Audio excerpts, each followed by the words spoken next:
welcome to Hopscotch Friday, your pop culture binge with Stevie and Emmett. Hello, welcome to another episode of Hopscotch Friday. This is Emmett. And Stevie. And today we're going to be talking about Jurassic World Dominion. Now, I've been tripping over myself every time we've talked about these Jurassic movies since the Colin Trevorrow Jurassic World, because I keep almost saying Jurassic Park and then I have to mentally correct myself.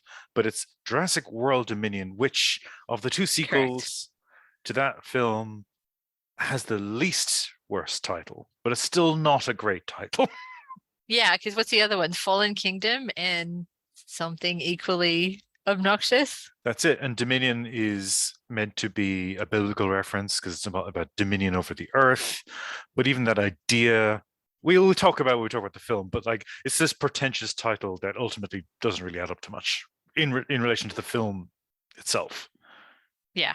I feel like we should name this podcast The Bad Movies Are Us, because we keep talking about things that annoyed us. So at some point soon, we need to come up with something that is a bit more positive, because we have been watching a few better things of late. It's just that we have been very busy humans. So for some reason, it's much easier at times to talk about movies that are a bit terrible. Yeah, in fact, immediately after we finished watching Jurassic World Dominion, I put on Hail Satan, a documentary from a couple of years ago, all about the Temple of Satan. Is it the Church of Satan? You think? No, the Satanic Temple. Thank you. This is where I should do my notes before I start recording. But really interesting documentary and really raised a couple of issues that I felt were important and real and of concern, and yeah, the upswing of actual like interest on my part after sitting through almost 3 hours of a dinosaur movie. It was a great palate cleanser, but at the same time it kind of bothered me because not only was the documentary upsetting, but then it upset me that this other thing has occupied so much time and effort and attention and resources, and this is what they produced. This thing, this lumbering lummox of a movie. This is what they did. Yeah, And look, here's the thing, right? So this movie, regardless of whatever it was going to be, was always going to make money because there is so much investment in the Jurassic Park world series, sequels, all of that shit, that it actually kind of doesn't matter. And I think that's really hindering this series, this ability to make something that could be actually quite interesting. And that's a shame because realistically the concept of dinosaurs in the world is pretty fantastic, and I think especially as we keep walking into the apocalypse of climate change, there's constantly things like, oh, something has now unfrozen that has been frozen for a very long time, inclusive of things like viruses and disease and all the rest of it. It's so funny. We're recording and there's video and poor Wanda is exploring behind Emmett and she just keeps popping into screen and it's quite hilarious. But even that, I was looking at my cat while we were watching this and going, you are like descended from some sort of ancient creature. What has happened? Like, what is your life? What is that train of history of what has gone on? And I think it's really an interesting thought. What would a new creature look like and do in this world? How would it respond? How would it react? And you have a look, like where we live now, there are wild kangaroos everywhere around us. Like there's nature all around us, but the kangaroos are quite prominent because there's quite a lot of them and they're quite dominant as animals. They can be quite fierce, they can be quite scary, but they're also like, they just bugger off if you're coming near them. So I'm like, what would a small dinosaur actually do? Because we just assume that they're going to assert some sort of dominance, but weirdly, like, there's no context for that. There's no kind of learning on behalf of the creatures. Anyway, these are things that I wish that we had more of a conversation about in these films. But what these films actually just do is just they're kind of schizophrenic in a way, in that they're show on the one hand these great creatures, and they're very animalistic behaviors in terms of exerting their apex power, because there's always a fight between a tyrannosaurus and something else, and it's like at complete ignorance of everything else that is around it. And then you've got these characters who are talking about, blatant capitalism. They're talking about a genetic mutation, or like manipulation is the better word because it's deliberate. They're talking about climate change. They're attempting to have a conversation about, fixing the ethics of a company from within. Like, there's so much here that could potentially be like a really serious movie or a really stupid movie, but it's none of those things. It's just a waste of time. And to be honest, I didn't realize it was over 2 hours long, because if I had done that, by the time we're going to watch it anyway, I'd kind of resigned myself to watching it. I was looking forward to it. Sometimes you just need a stupid movie on a Friday evening with some takeaways and life is good. But it is a long movie, but it weirdly felt, it's so insubstantial, that it felt strange to be watching this film, because it didn't feel long, which is weird because it should feel long, because there's nothing happening here at all. It just kind of propels itself along. But I don't know. Do you want to give us a bit of a rundown about what the plot is, if there is such a plot? Okay, so the task that Colin Trevorrow, is writer, co-writer, and director of this film, has set himself is to unite the casts of the original Jurassic Park movie with Jurassic World. So now we've got Sam Neill, Laura Dern, our friend Dr. Ian Malcolm, and for some reason his name has just leaped out of my brain, Jeff Goldblum. My God. Thank you. How could I possibly forget? How can you possibly forget? Jeff Goldblum. How could I possibly forget him? So these characters, and then they're meeting up with Chris Pratt and Bryce Dallas Howard from Jurassic World, who've, in the time since that film, become dino activists on the run. So through the actions of the young clone girl, but is she a clone? Who cares? The young clone girl from Jurassic World Fallen Kingdom, dinosaurs are now roaming the world. We learned this in an opening title scroll. The pseudo family from that movie are now in hiding to protect this girl who's connected to the whole situation for reasons that are unclear. I found it extraordinary that the film opens with a news broadcast, a person talking about dinosaurs, the roaming the world, how the ecosystem react to the presence of ancient animals freely roaming the earth, and go, yes, okay, yeah, that checks out. That's a bit of exposition. And then there's this moment where she says, and also this young girl who may be a clone. I was like, wait, whoa, what? Why would you speculate? Why would you introduce that? Anyway, so these folks are in the wilderness, yada, yada, yada. The young girl gets kidnapped by evil mercenary types, okay? So the Chris Pratt's character and Bryce Dallas Howard's character go after them to try and rescue their daughter, inverted commas daughter. Meanwhile, there is a suspicious amount of activity with locusts. Giant locusts are destroying crops all around the world. And it's basically a world-ending event. Like it's not really, like, because we don't necessarily know how the extent of the locust situation. We're told that it's going to destroy the world's food supply, except for crops that are owned by a company called Biosyn. Well, it says that, yeah, okay, that's the implication is that. However, so people are going to starve to death, unless you go into business with Biosyn. So Laura Dern is looking into this. She puts two and two together, which isn't hard because literally there are fields next door where their crops are untouched because they happen to be owned by this Monsanto ripoff. She looks up Sam Neill, Dr. Alan Grant. The sparks fly instantly. You are suddenly transported into another movie where you care about these characters. She convinces him to come with her. She says she's got a man on the inside. Turns out to be Ian Malcolm with Biosyn. So they go to Biosyn, which the young girl who was kidnapped has been taken to. we see the pieces coming together. This is where Trevorrow is going to introduce all these characters, but not yet. We have to wait longer. Anyway, there is also a sort of aide de camp to Ian Malcolm, who's sort of reinvented himself as this genetics philosopher king, which I thought was quite funny.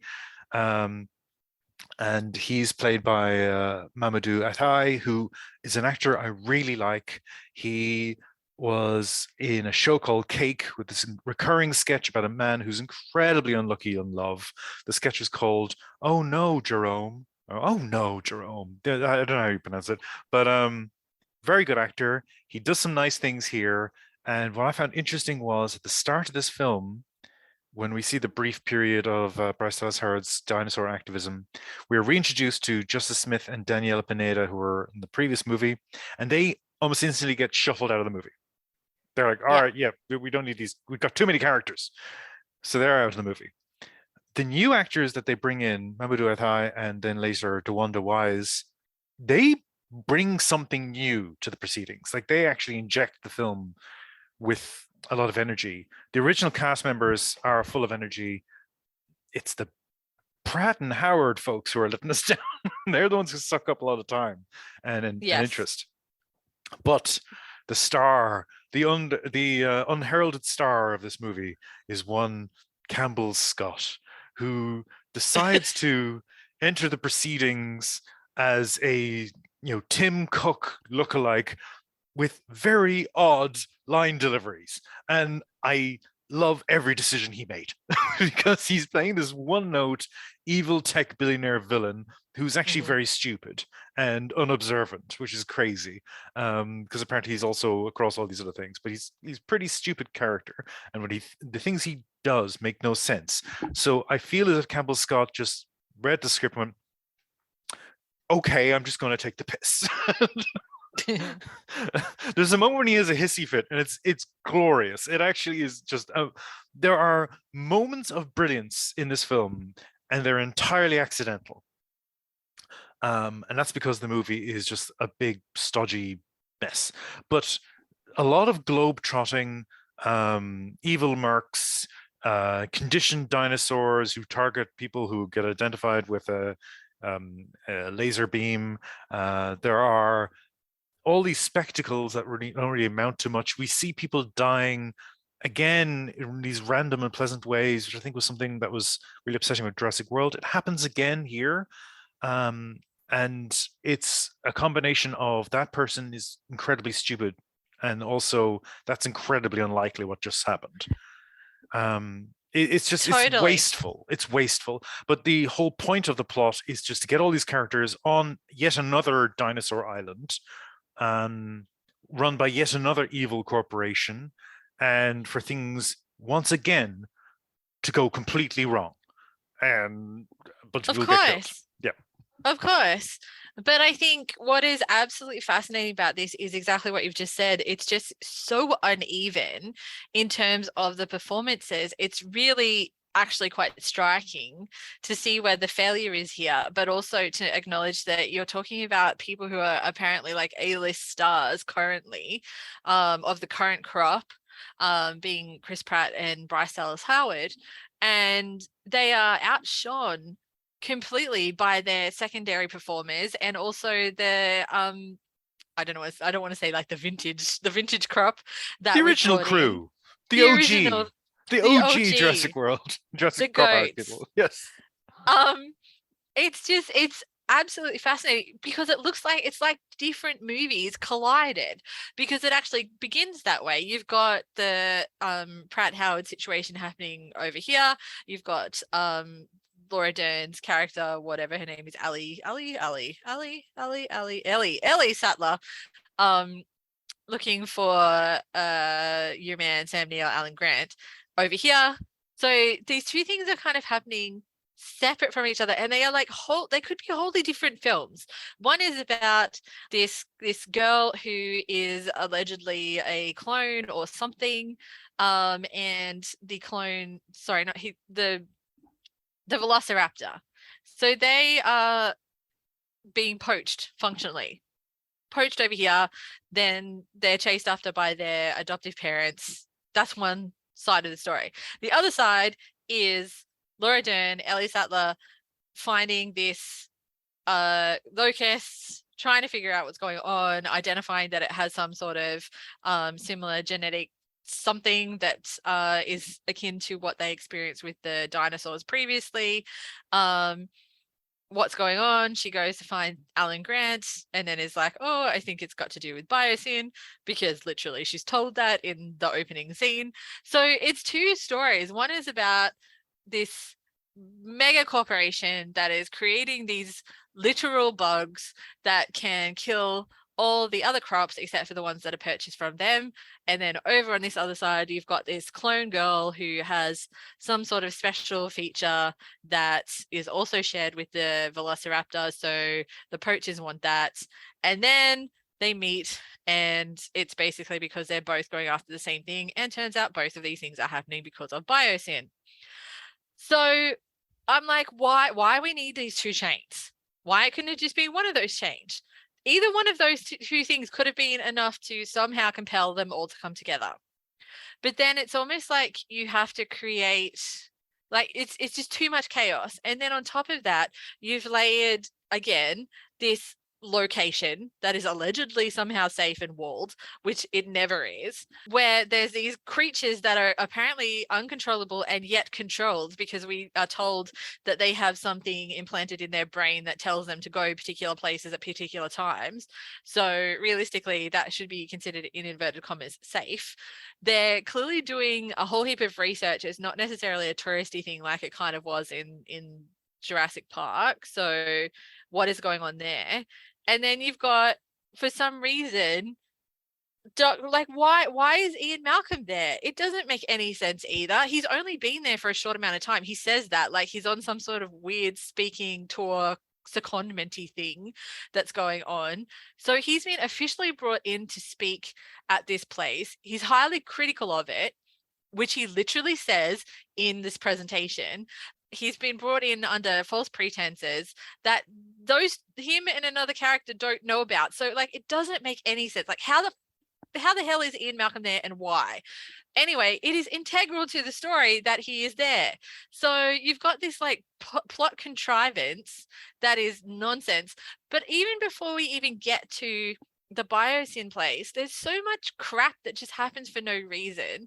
They're running through like Morocco or somewhere. Why? That's where they trade in dinosaurs, apparently. And there's this whole underground, like every movie you've ever seen where there's like underground trade of something, it's quite literally underground, always in this like fucking marketplace that no one seems to know about. Which I actually had parallels, because What We Do in the Shadows had a recent episode where they go into the underground market, and I'm like, this at least that one is taking the piss. This one is somewhat serious about this literal underground smuggling ring. Yeah, What We Do in the Shadows was doing a riff on the goblin market, you know, the idea of the goblin market. This is just trading in that same bullshit exoticism of, oh, the Middle East / Africa / dark continent where all sorts of illegal activity can take place. Where happening. The one thing I actually really liked about Fallen Kingdom was the black market auction at the end of that film, where all the rich dudes rocked up to a mansion. That's reality, right? To bet on a dinosaurs. Now they bet piddling amounts of money for the dinosaurs. It made no sense. They should have been, billions, not millions bids. But that, at least I was going, that's interesting. That's where you've taken these monsters and they're just another asset to you. They're just another financial asset. That was great. Absolutely. But it's like, this is nonsense. And it is nonsense. And kind of racist. But also, like, if dinosaurs are in the wild, why would it be a black market like this?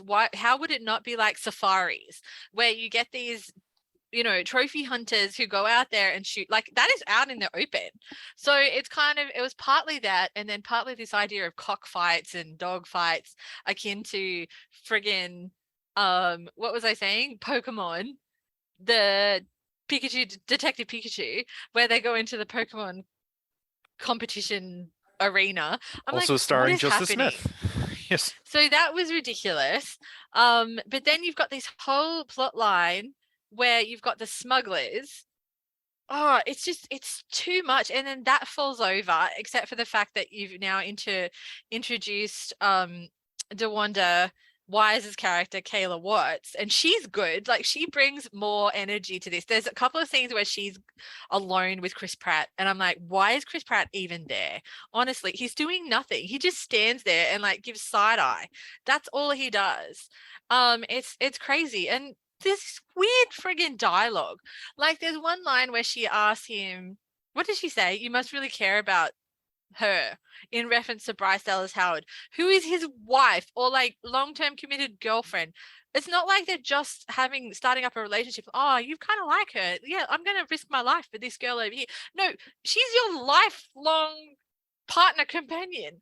I would hope that there's some connection there. Like, it doesn't make any sense. There was a But line previous. There was a line in the opening of the film given by Justice Smith, who we learn at the beginning of the movie says, "No, you can't keep doing this sort of dino activism. You need to get a real job and affect change from within." And then he becomes a member of the CIA. I was so disappointed in him.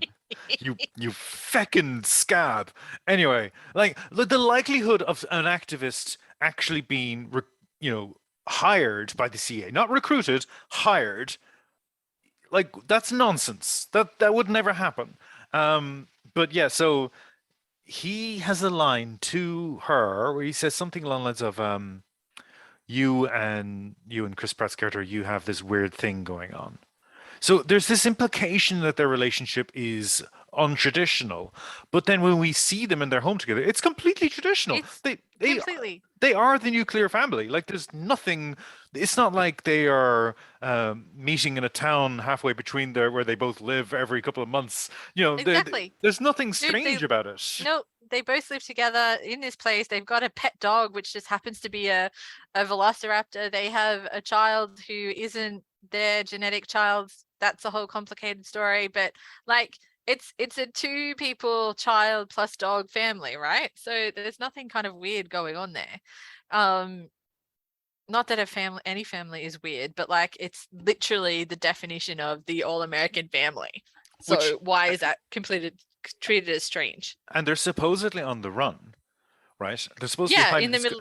Yeah, but they are in one place, yeah, and Chris Pratt is running around like corralling wild dinosaurs. So you're actually not being that secretive. no, Their whole storyline makes no sense. And like as we were no. watching the movie, when we had that moment when Laura Dern and Sam Neill meet, and there's that charge. There's just like, ooh, interesting things are Excuse me, happening. did so Yeah. you went to do something and I had to pause it because the way that Sam Neill strides into this film is fucking amazing. That man has a walk. I'm like, no, no, no, you're missing, because you sat back down and you're like, oh, just press play. I'm like, no, no, no, take it back a couple of frames. You got to watch this man walk into this film. It is amazing. But like, it's so funny because Dern and Neil and Goldblum bring a lot like so much, and I think like this is not even them elevated, this is not even them putting it on. I think the entire cast of this thing is phoning it in, and their phone in is so much more superior than Pratt and Dallas Howard. It's just crazy. Like, I think, look, of the two of those two, I think Dallas Howard is bringing a little bit more than Chris Pratt. I cannot believe Chris Pratt, he's just so boring. He does nothing in this thing and somehow is a hero. I don't get it. But there's a couple of scenes that I kind of want to pull out in particular. There's one scene where they are being chased by, I think it's not the T-Rex, because he says it's something. Anyway, look, it's one of the alpha big dinosaurs with little arms and giant head.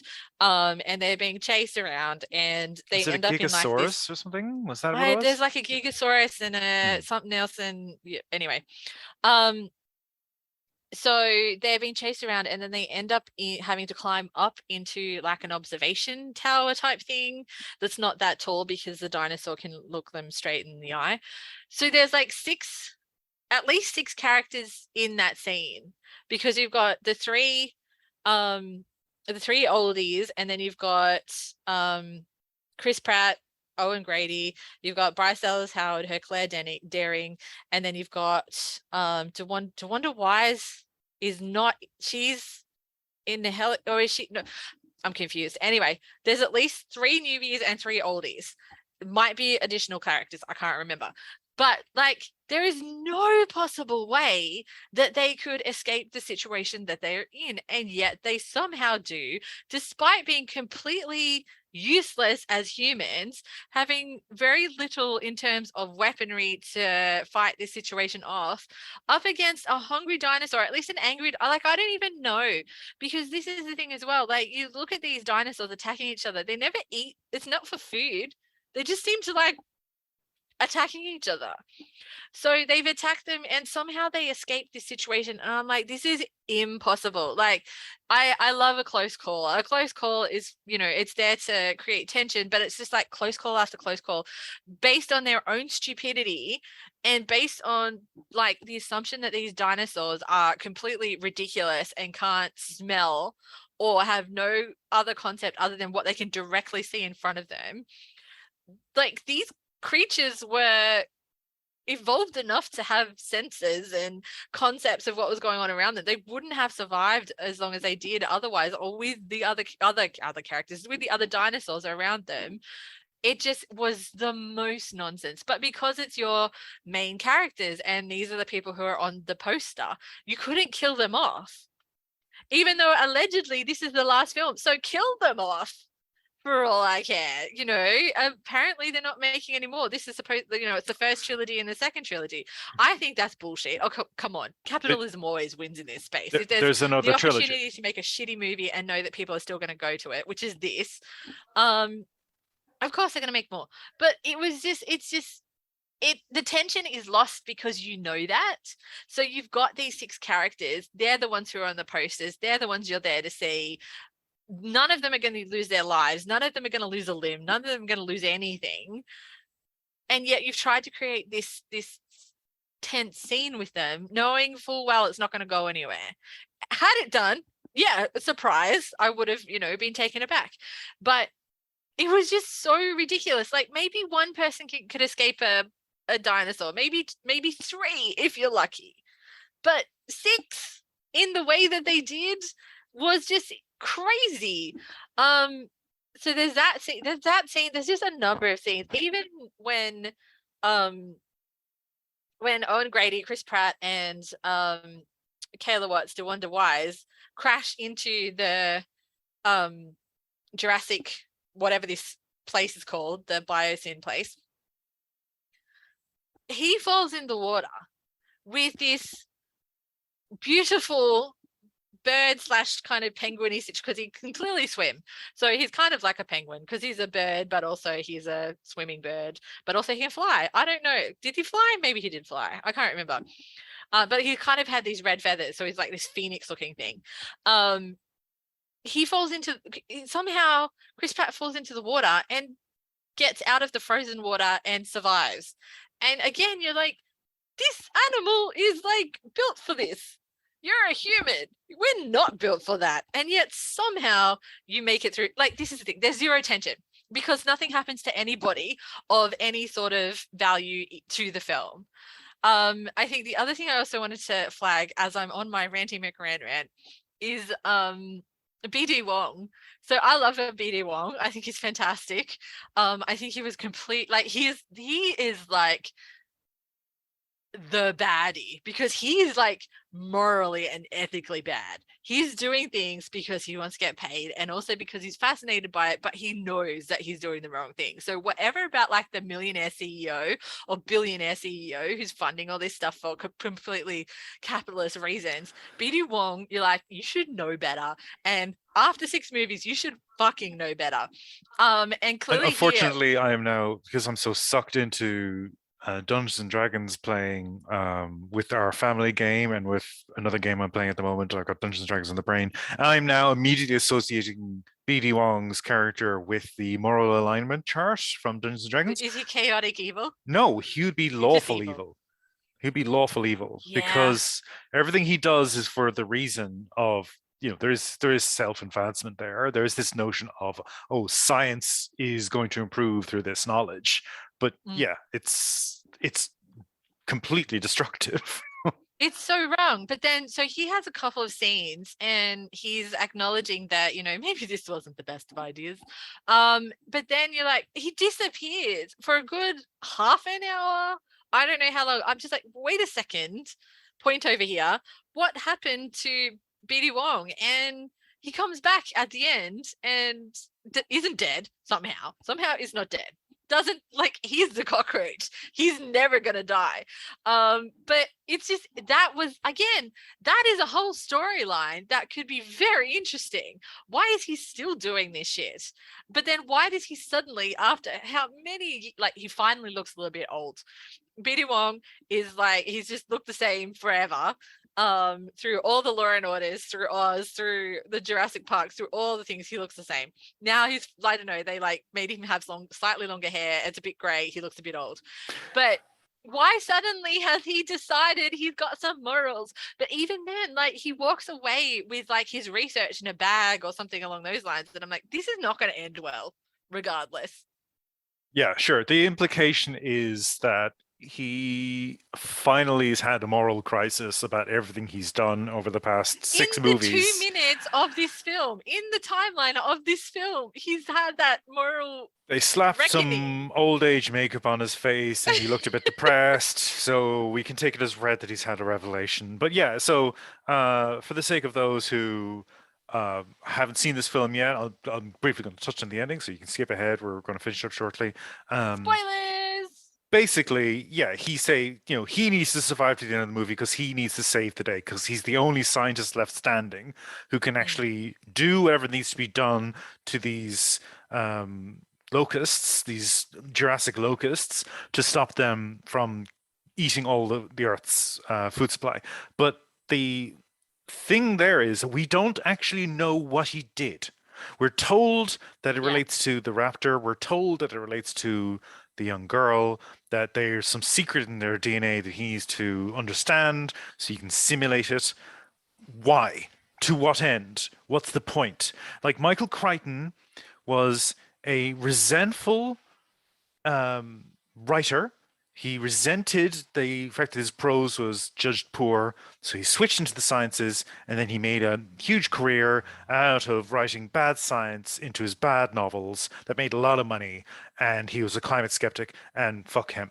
But we are now stuck with the stupid logic of Michael Crichton's novels, and it more or less amounts to wave a wand, I've done genetics. That's the upshot. But it's partly that, but like we're kind of partly stuck with it, but also then it attempts to, and so did the previous Jurassic World movies, they attempt to have some sort of contemporary commentary about things like climate change and about things like capitalism and about this whole thing. But it falls so flat because it's still continuing to operate in that space.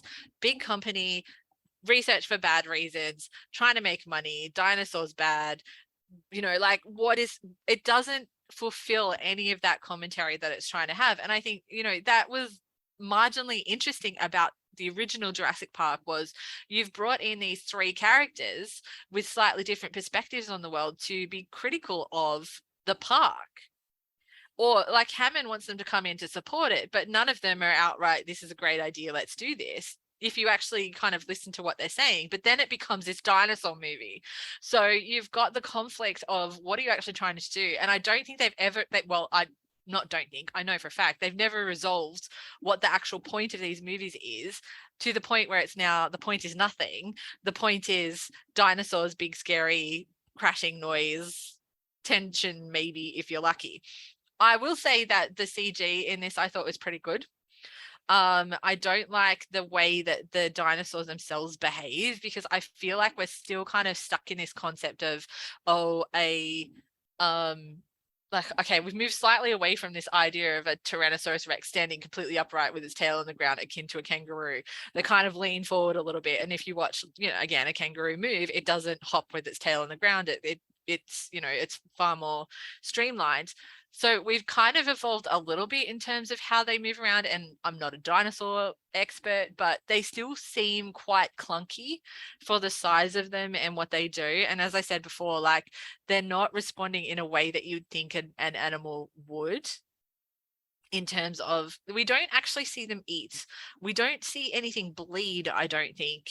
Everything kind of just is or isn't. It's not like there's any shades of gray about how these animals interact with each other or with others. And then there's right at the very end, it's so weird, like the final scene, or the closing scenes where you've got these dinosaurs, horses running beside dinosaurs. I'm like, can we just have a look at what happens on a savanna and where you've got, these animals interacting with each other? It's not all fine and dandy. They don't all mix together.